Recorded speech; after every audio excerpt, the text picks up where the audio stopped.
Esta mañana quisiera compartir sobre la riqueza, solución.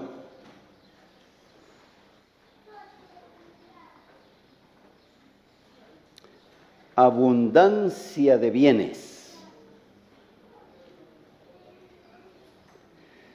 Es lo que buscan nuestras democracias y las democracias de todo el mundo. Abundancia de bienes.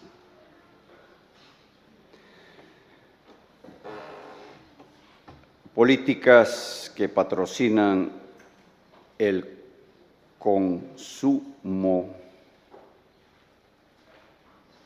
sin límite. Y qué curioso, estamos abarrotados de bienes. Y el sociólogo francés Gilles Lipovetsky ha llamado a esta época la era del vacío. Ahora, ¿cómo explicamos eso? Muy pocas épocas han conocido la abundancia de bienes.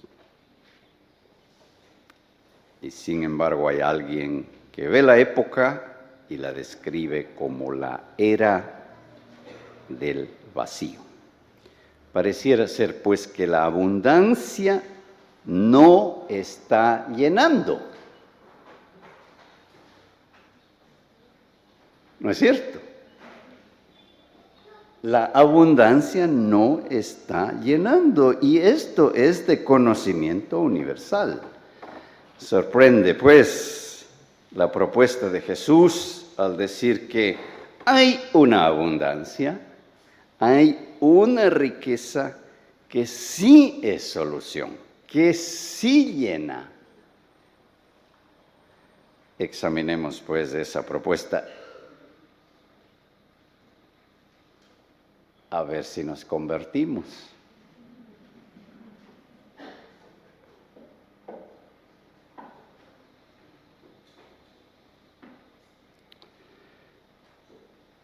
Uno de la gente le dijo: Maestro, dile a mi hermano que reparta la herencia conmigo. Jesús le respondió: amigo. Qué generoso Jesús, ¿no? Amigo. Hombre, dicen otras versiones. ¿Quién me ha nombrado juez o árbitro entre ustedes? Y les dijo: estén atentos y cuídense de cualquier codicia, que por más rico que uno sea, la vida no depende de los bienes, u otra versión de la abundancia. Y les propuso una parábola.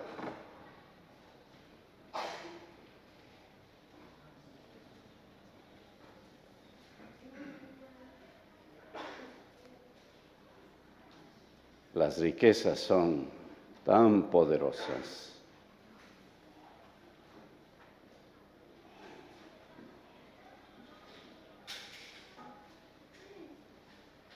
que ni siquiera el materialismo dialéctico de Karl Marx pudo con ellas. Solo la bomba de una parábola.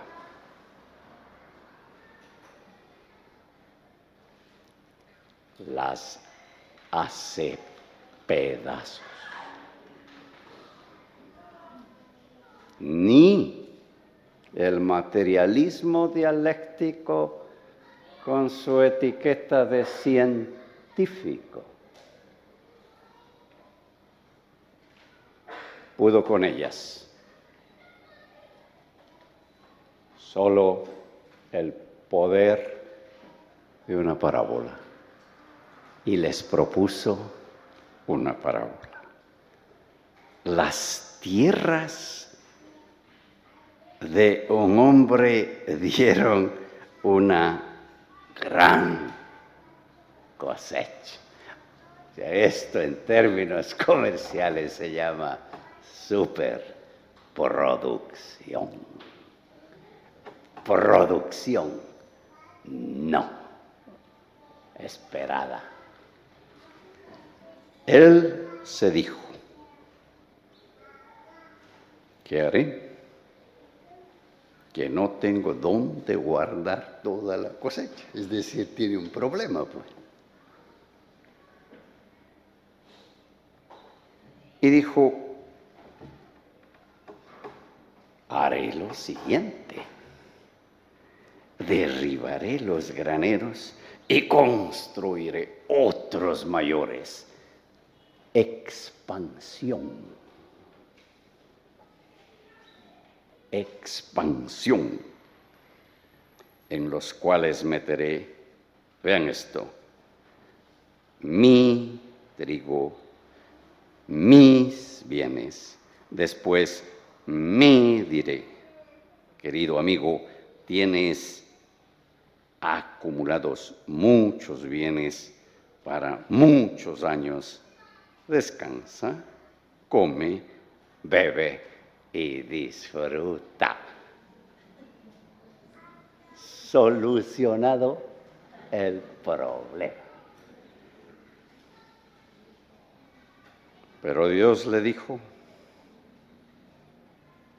necio, esta noche te reclamarán la vida, lo que has preparado. ¿Para quién será? Así le pasa.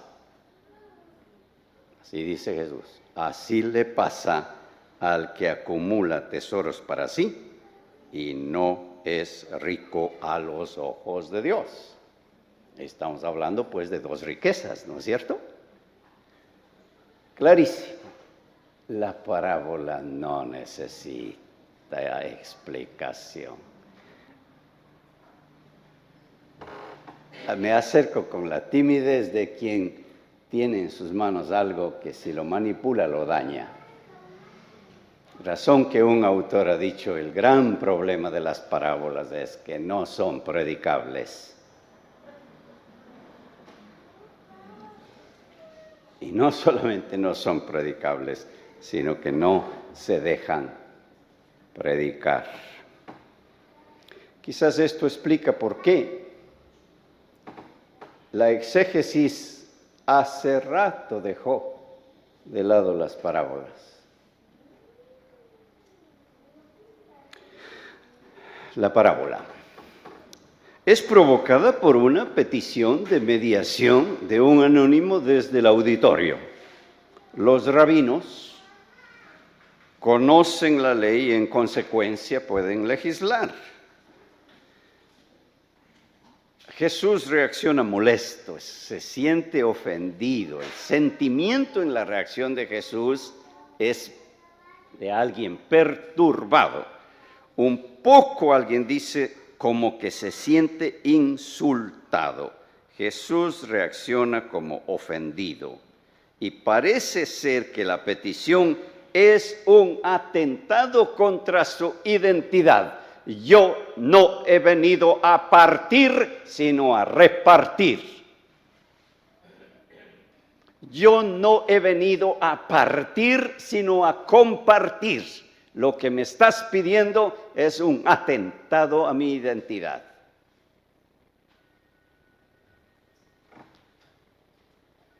Si hubo ocasiones cuando Jesús se sintió molesto, y molesto de verdad, esta fue una. La reacción, algunos dicen, es de alguien lastimado. Jesús percibe en el caso más que un asunto legal. Percibe una filosofía de vida Y esto aprovecha para hacer una contrapropuesta, porque eso es lo que él vino a proponer, una nueva forma de vivir, una nueva forma de vida. Y ahí aprovecha para hacer su contrapropuesta. La parábola es desglosada en lo que los expertos consideran un paralelismo. Paralelismo es propio del género literario, pero quien se especializó en una forma, vamos a decir, genial, fue la cultura hebrea. El paralelismo que Jesús utiliza aquí es lo que consideran el paralelismo escalonado, que dice una cosa y viene y monta algo más, y luego ubica algo más, y luego ubica algo más. Este le llaman paralelismo escalonado o paralelismo ampliado. Pero lo curioso es que el hebraico se especializó en ir escalonando ideas.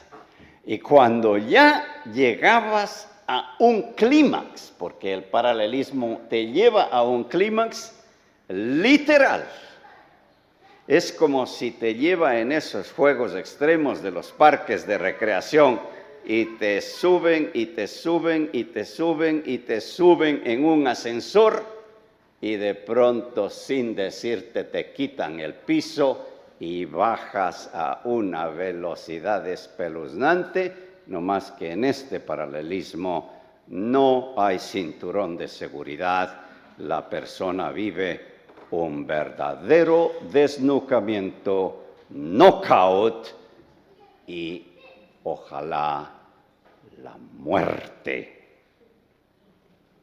de la avaricia. No hay otra forma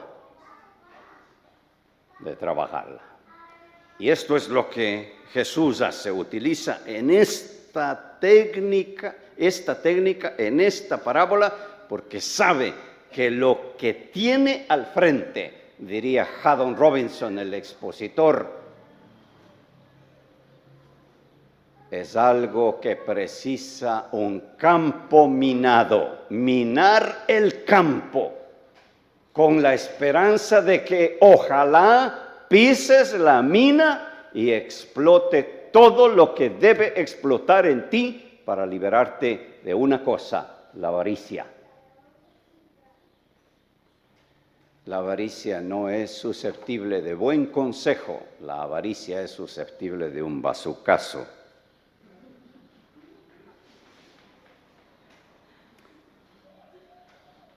El clímax al que llega Jesús lo ubican en el verso 19 de Lucas capítulo 12, verso 19.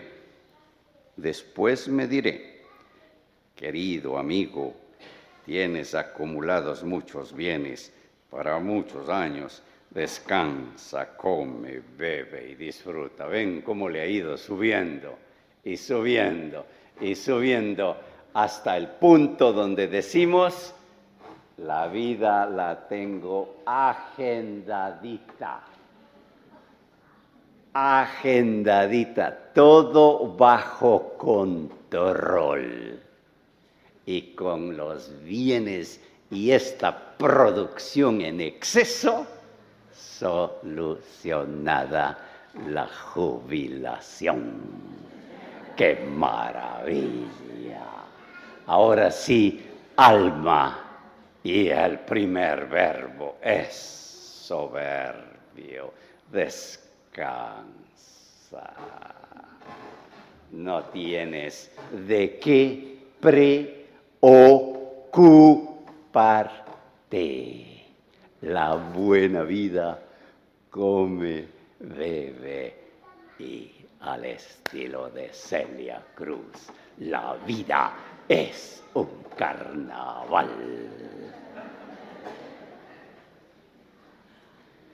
Allá le lleva y no se da cuenta que viene el knockout y lo baja con una velocidad literaria. Aquí el formato literario deja de ser artificio literario para volverse verdad teológica. Y le introduce una palabra demoledora.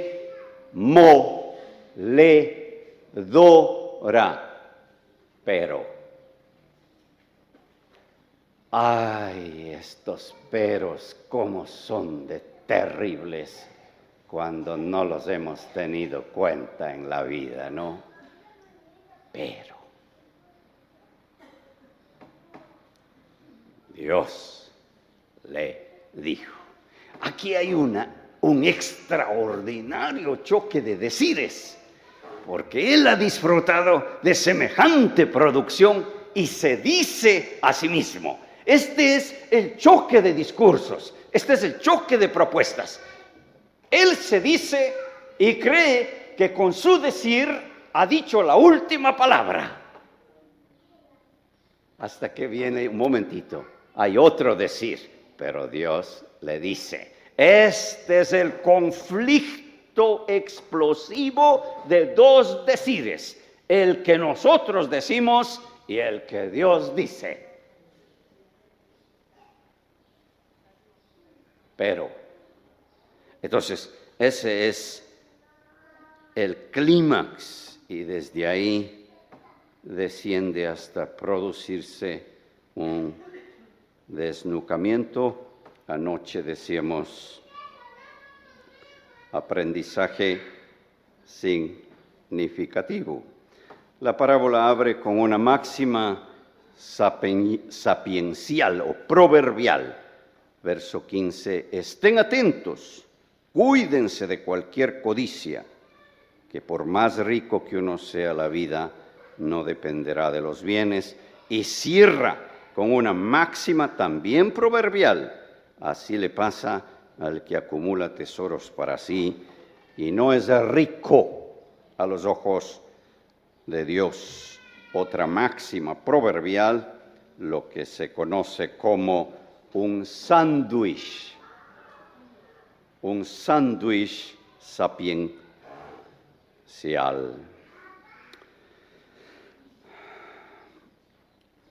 Seguramente se trata del caso de un hermano mayor, no obvio el apelante, seguramente tiene un hermano mayor quien heredó y de quien se esperaba que él repartiera entre los otros hermanos. La legislación no era tan clara al respecto, casi que dejaba al corazón del hermano mayor la repartición entre los hermanos menores.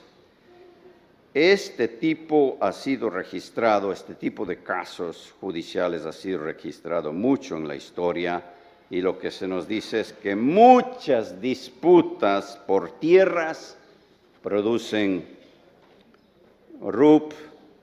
rupturas.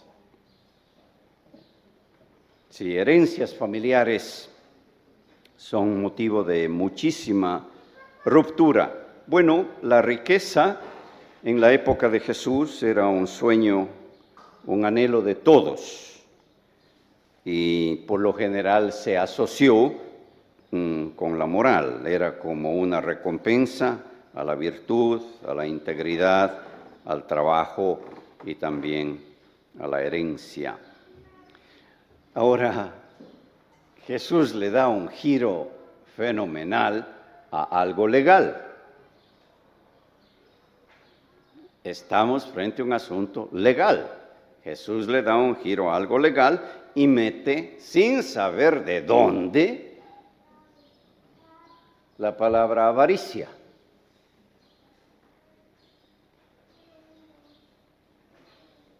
Se le pide intervención en un caso legal y sin saber de dónde Jesús trae a colación y le da un giro.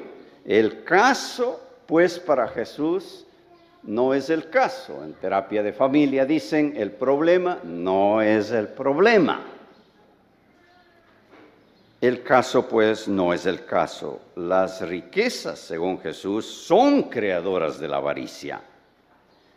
Jesús la define y la rechaza como componente que define la vida. Estén atentos y cuídense de cualquier codicia, que por más rico que uno sea, la vida no depende de la abundancia de los bienes. Y como la avaricia está tan enraizada y es tan difícil de extirparla, acude a lo único que podría eliminarla: una mina quiebrapatas.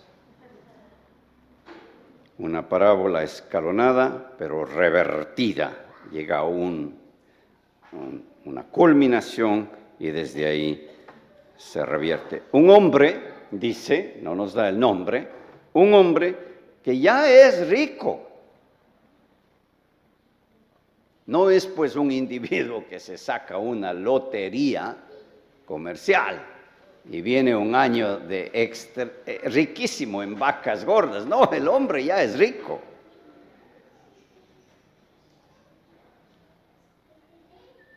Y ni siquiera se nos dice si es rico por mérito, por heredad.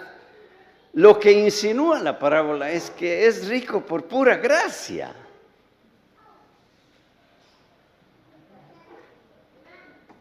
Y por pura gracia disfruta de unos excedentes impresionantes, excedentes que no necesita, excedentes que no los ha pedido, excedente que no los amerita. Esa es la gracia. La gracia es un regalo que va más allá de lo que creemos, de lo que pedimos, de lo que necesitamos o aún de lo que esperamos. Este es el típico rico por gracia. No hay cualificativo moral en la parábola. Era un buen hombre, trataba bien a sus jornaleros. No dice absolutamente nada. Es ya rico, ni siquiera por mérito, ni siquiera se nos dice que por heredad. Es rico por pura gracia. Y por pura gracia a este individuo le viene una época de vacas gordas y cosecha y cosecha y cosecha, y él mismo se sorprende y dice: pero ¿de dónde viene tanta abundancia cuando el resto de los terratenientes no están disfrutando de tanta maravilla? Por favor.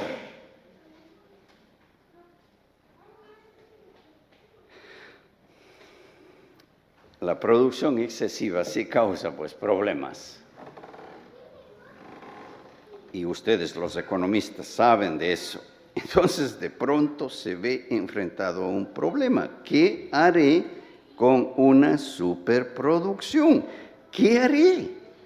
Me rebasó, no tengo dónde guardar toda la cosecha. Se ve pues que se toma un tiempo, a lo mejor tiene algunos asesores que vienen a dialogar con él, hacen un comité de producción y de cómo manejar los excesos, y empiezan a cavilar. Dice: ¿qué haré? Porque no tengo dónde. Es decir, es la sorpresa de la extravagancia,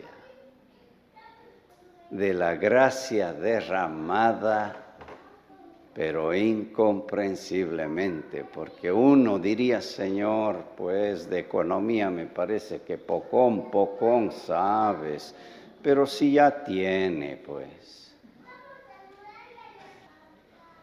La gracia es esta belleza que envuelve sin pedirla, sin creerla, sin ameritarla y sin necesitarla.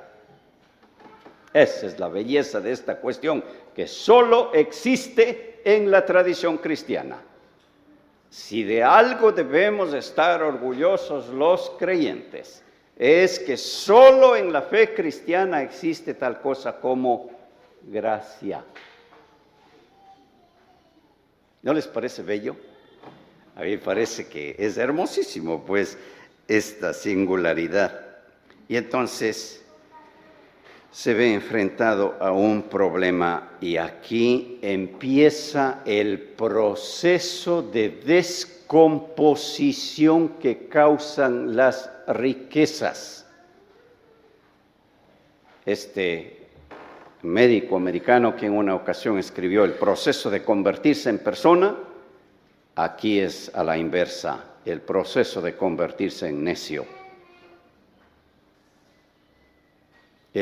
La palabra en griego es estúpido, pero si a la palabra se le añade la preposición eu, significa superlativo, muy estúpido. Por eso cuando dice que la producción fue grande, entonces tiene grande, pero viene con la palabrita inicial eu, que en griego significa excesivamente grande.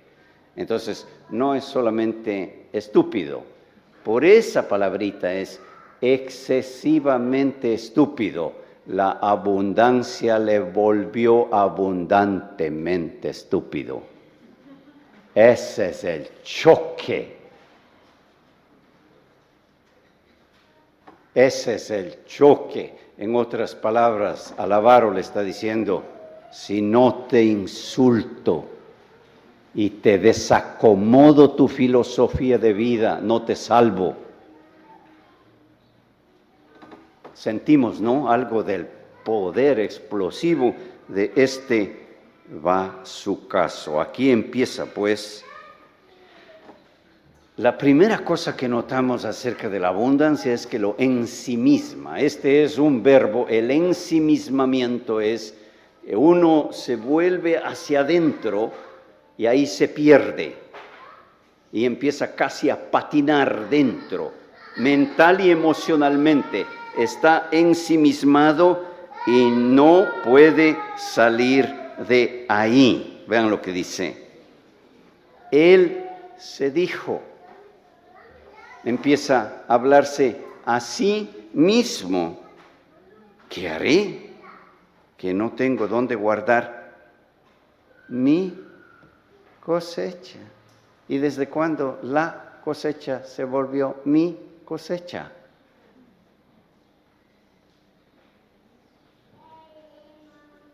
Entonces, en este proceso empieza a encerrarse en sí mismo. Eso es lo que hacen las riquezas. Las riquezas encarcelan a las personas. Fíjense que si él sigue la sabiduría proverbial, hubiera tenido que ir a los líderes de la comunidad y consultarles qué hago con esta abundancia de exceso. Pero el rico no pone su riqueza al servicio de la democracia. El rico se habla solito, el rico monologa la vida, ya se vuelve un monólogo su existencia, se dijo a sí mismo. Entonces empieza a hablar consigo mismo. ¿Y saben quiénes hablan bastante consigo mismos? Los loquitos. Eso es lo que hacen las riquezas, empiezan a desmentalizarnos, nos eliminan los referentes de contacto, empezamos a cranear y a diseñar nosotros mismos la existencia. Riquezas crean avaricia que aprisionan a las personas, decide expandirse, solucionar el futuro, asegurándose que sean sin preocupaciones y para pasarla bien. Lo irresistible del consumismo es que se ha vuelto filosofía. ¿Y qué quiere decir con eso? Que el consumismo se ha presentado a la aldea global como solución. Consumo, luego existo. Antes era ¿qué? Pienso, luego existo. Hoy es consumo, luego existo. Tengo, luego existo. Y en este tipo de filosofía, mientras más tenga, más existencia, extiendo la vida, prolongo los años. Por eso, el consumismo ya no es solamente técnica de mercado, hoy es filosofía de vida, porque el consumismo está diciendo eso, quien consume vive. No solamente es, sino quien consume es. Si no consumimos, ya no somos. Entonces el consumismo se ha vuelto solución. Hasta aquí, él dice, me diré, hablaré con mi alma. Él dice, y él cree que tiene la última palabra. Este es uno de los discípulos del norteamericano Francis Fukuyama. El fin de la historia y el último hombre. Todas las propuestas anticapitalistas no han funcionado. Lo único que ha quedado para mandar la parada es el capitalismo, es el fin de la historia, fin en el sentido de que finalmente la historia maduró y el último hombre asomado en la historia, el neoliberal, que va a agitar el capital vía consumo. Por eso les digo, Fukuyama fue discípulo de el fin de la historia y el último hombre. Por eso, para responder a la tesis de Fukuyama, escribí el librito Jesús, el último hombre de la historia. Bueno, las riquezas expropiadas, y estas son riquezas expropiadas. ¿Por qué? Porque todo le fue dado. Pero ahora dice, mis cosechas. ¿Me explico? Todo le fue dado. Ni siquiera fue ganado. No, todo le fue dado. Y es clarísimo en el contexto de la parábola que le han dado en préstamo nomás, pues.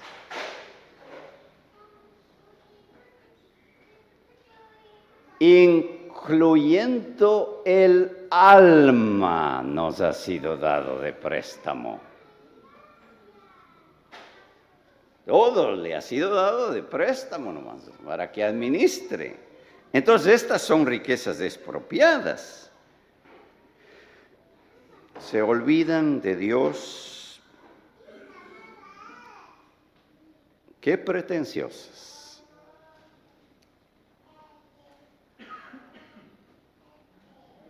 Esa es la riqueza expropiada. Muy pretenciosa, se olvida de Dios. Y fíjense qué paciente Dios, le ha dado tiempo, ha esperado, y como nada sucede, su reflexión no le lleva a cambiar. Y entonces entra en el escenario sin ser invitado.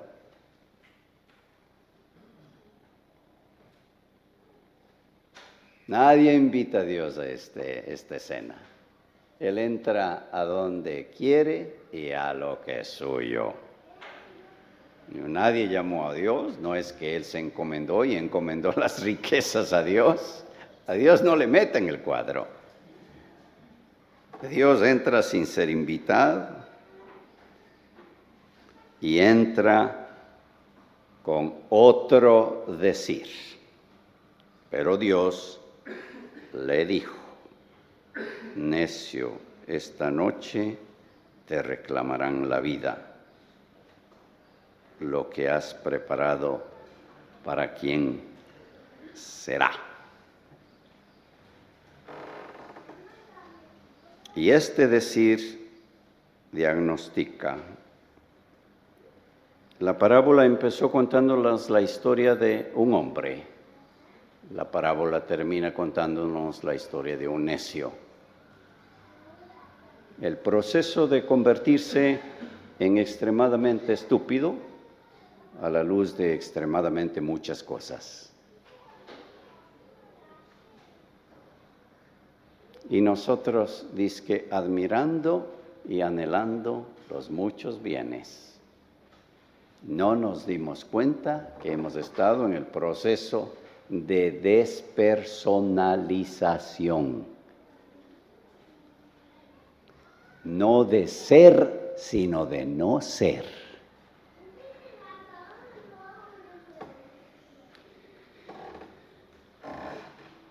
La fórmula, porque él crea una fórmula, por supuesto. Inclusive en el original, en el griego, la forma como es puesta viene casi en fórmula matemática, es un juego de palabras. La fórmula creada, fíjense, economía súper desarrollada igual muchos años, igual mucho placer. Esa es la fórmula que él descubre con sus elucubraciones, ¿no? Economía súper desarrollada, igual muchos años, igual mucho placer, esto es blanco, es gallina, lo pone. Esta es la fórmula que el mundo está desarrollando aquí y en todas partes. Aquí sí vamos a hablar del atroz encanto de ser terrícolas.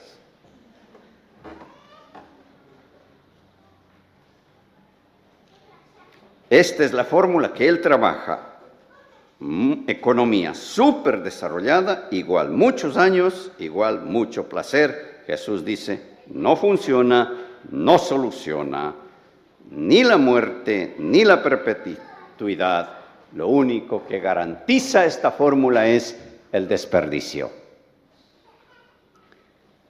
Y de lo que has acumulado, ¿de quién será?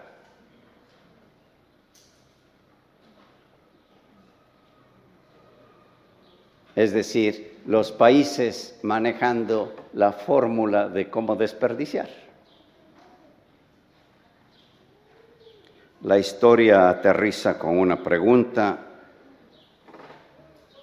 la parábola aterriza en una pregunta para que la responda quién.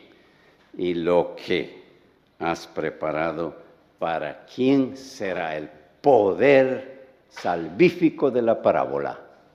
La pregunta, ¿quién debe responder? ¿El solicitante? ¿El auditorio que está ahí? Jesús parece que aún la tira, casi la deja en el aire. Y lo que has acumulado, preparado, ¿para quién será? ¿Quién responde? ¿El litigante? Unos dirían, claro, porque pues él fue el que pidió. Otros dirían, no, si a lo mejor ya ni está. Después de semejante insulto que le mandó Jesús, ya se fue. Porque realmente Jesús le devuelve, no un cumplido. Le dice, mira, de lo que se trata no es de algo legal, es que eres avaro. Y entonces al rato, pues ya insultado se habrá ido, ¿no? Porque muy pocos de nosotros nos insultan y nos quedamos para que sigan insultándonos. Pero ojalá cuando el insulto es de la gracia, nos quedemos, porque es salvífico. Entonces algunos dicen, no, ya el auditorio. Jesús aprovechó el caso para decirles, ni se les ocurra envidiarle a este caballero, pero no sabemos el auditorio. A lo mejor todos se fueron y Jesús quedó hablando solo. Entonces el auditorio me temo que somos nosotros.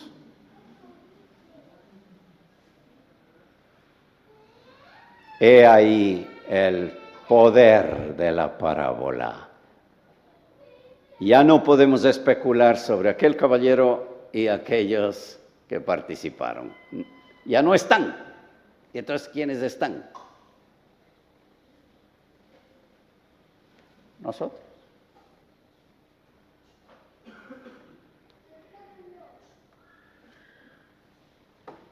Nosotros somos los que tenemos que responder. Quien quiera que la oiga.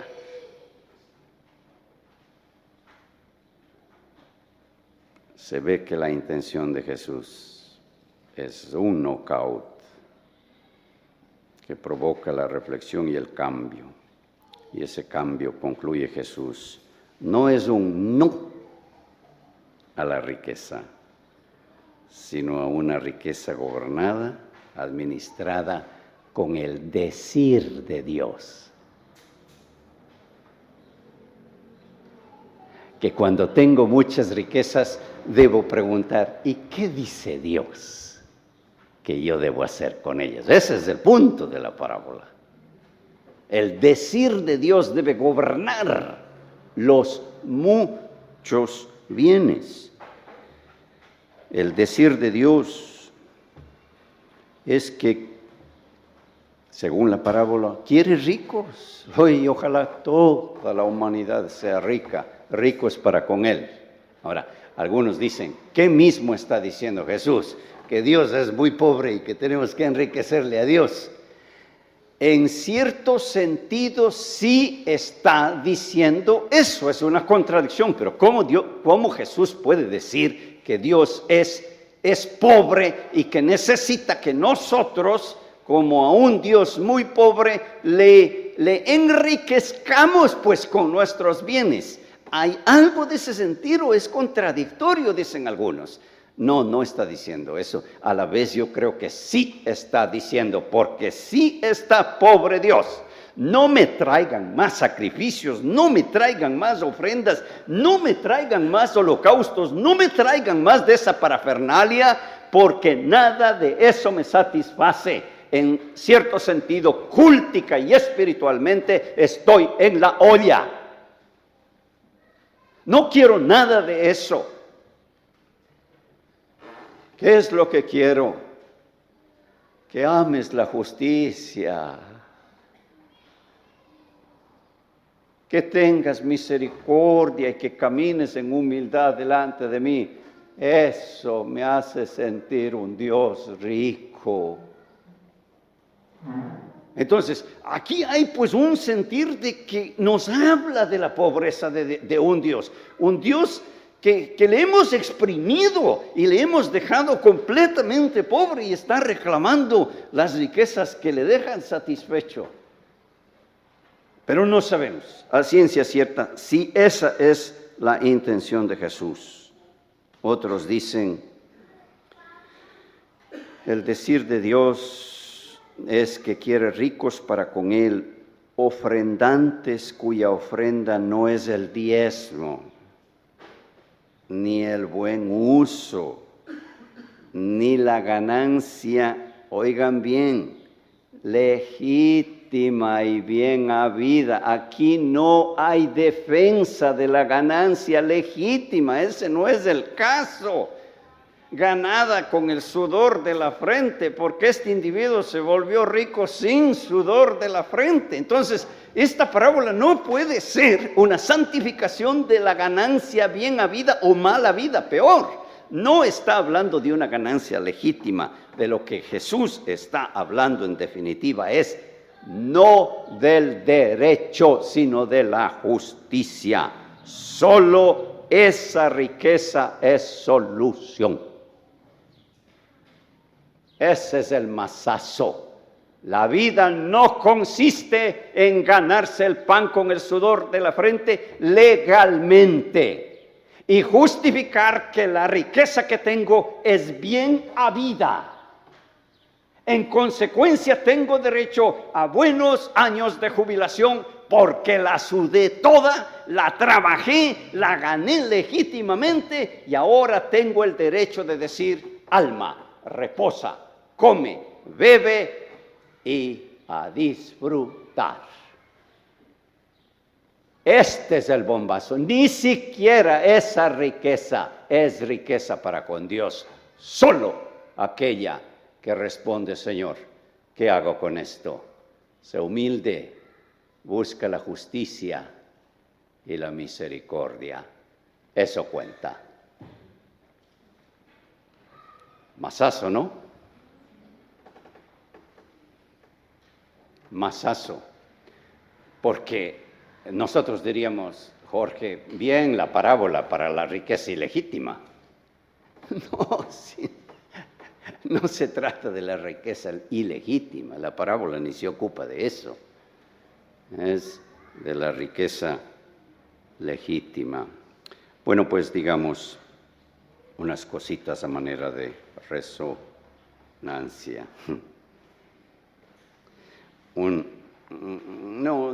Es inevitable pues no hacer una alusión a la espiritualidad de la prosperidad.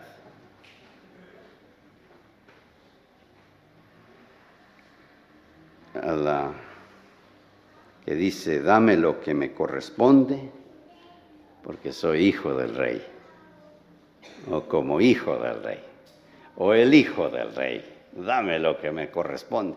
Y Dios es tan bueno que nos da, porque así sucedió en otra parábola, no, dame la parte que me corresponde. Qué ofensivo el chico, qué ofensivo, porque en realidad era desear la muerte al papá. No, uno no pedía la herencia en ese entonces cuando el papá estaba en vida, por favor. Y Dios es tan bueno que le dio esta espiritualidad, dame lo que me corresponde. Espiritualidad que tarde o temprano nos lleva al desquiciamiento y al total deterioro hasta volvernos muy estúpidos. John Stott, que entiendo que ustedes lo han tenido, le llamó la mayor herejía del siglo XX. Así la llamó Stott a la teología de la prosperidad. Y es tan atractiva hoy en día y está devorando gente y el anhelo y el alma de la gente que precisa esta parábola. ¿Saben para qué? Para que volvamos en sí. La belleza, como el hijo pródigo que tocó fondo y volviendo en sí, dice Lucas, la belleza de la conversión. Ya que has escogido el camino de la estupidez, te voy a dejar llegar hasta lo más bajo para que allí vuelvas en sí. Esta parábola la necesitaríamos como iglesia para que volvamos en sí y optemos por las riquezas que le hacen rico a Dios. Pero también creo que la resonancia aquí es un nuevo paradigma de vida, ¿no? La vida para Jesús no consiste en el derecho a lo legal. Bestia, Jesús no pasaría hoy examen en ninguna facultad de derecho. Lo expulsarían, definitivamente que sí. La búsqueda de la riqueza legítima tampoco, sino la búsqueda de la justicia. Dice la eticista española de la Cortina, aún esta, la justicia, que es mucho más allá que lo legal, aún esta necesita ser cordial, es decir, esta justicia, para que sea justicia, debe tener corazón. De ahí su libro, Justicia Cordial. Saramago, no, el mundo perdió las dos S más pensantes que hemos tenido, no, Sábato y Saramago el mismo año. Él decía, yo creo que existen dos cosas. Una cosa que se llama justicia y otra cosa que se llama injusticia. Y tengo la convicción que la justicia es más poderosa que la injusticia y que algún día, aunque hoy la injusticia está ganando, algún día creo que la justicia va a tener la última palabra, porque hay tal cosa que se llama justicia que tiene más poder que el poder de la injusticia. Y él creía que la justicia finalmente triunfaría. Parece un miembro de esta iglesia. ¡Qué belleza! El profano Saramago. No se le sorprenda si está sentado a la mesa. Y tengan que preguntar, Señor, ¿y qué hace aquí Saramago? Si este tipo dijo que un periodista argentino, pues le hizo una entrevista, famoso periodista, hace como 4 años. Sí, pero usted no puede evitar la idea de Dios en sus novelas y tanto que se declara ateo. Y eso es cierto, era un perseguido de Dios el hombre. Dice, señor periodista, dice, la verdad es que yo nunca he sabido para qué sirve Dios. A mí parece que no sirve para nada porque mire cómo está el mundo. Ay, ay, ay, ay, ay. Estos que se debaten por tratar de entender a un Dios que sí sirve para algo.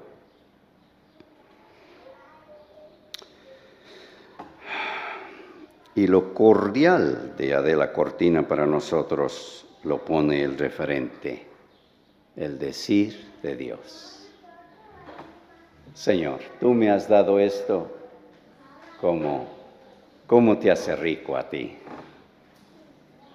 Me explico, el gobierno de la abundancia es bajo el decir de Dios. Señor, toda esta prosperidad que me has dado ni he pedido, ni he creído, ni he necesitado y ni siquiera he esperado. A la luz de tu decir, ¿cómo la debo administrar? Y él va a decir, busca la justicia.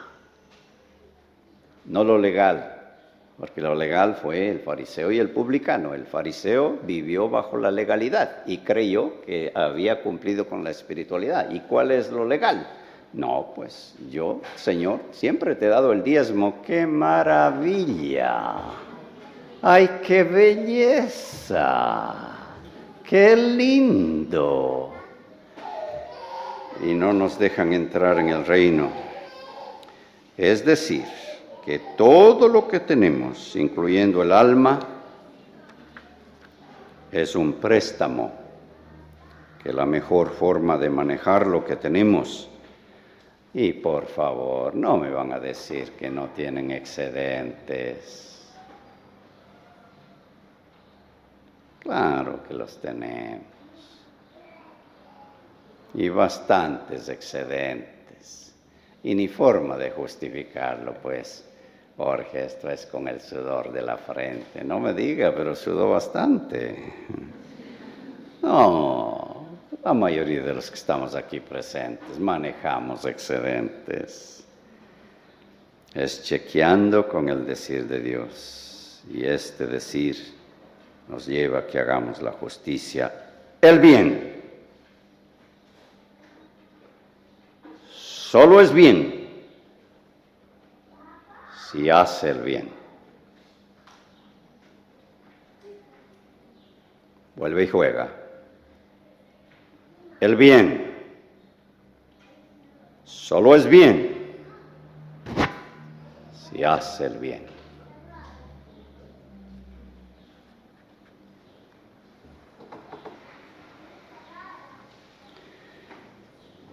Yo traté de preguntarme, Jesús, ¿dónde estás en la parábola?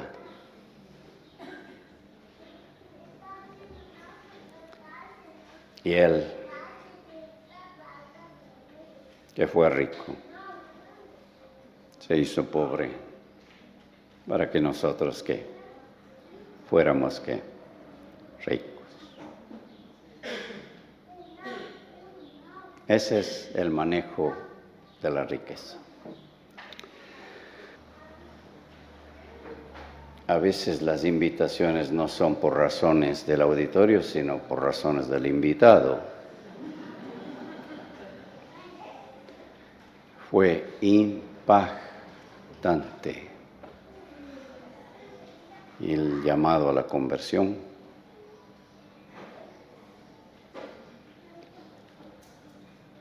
Cuando de manejar los bienes, el criterio es, ¿y qué dice Dios?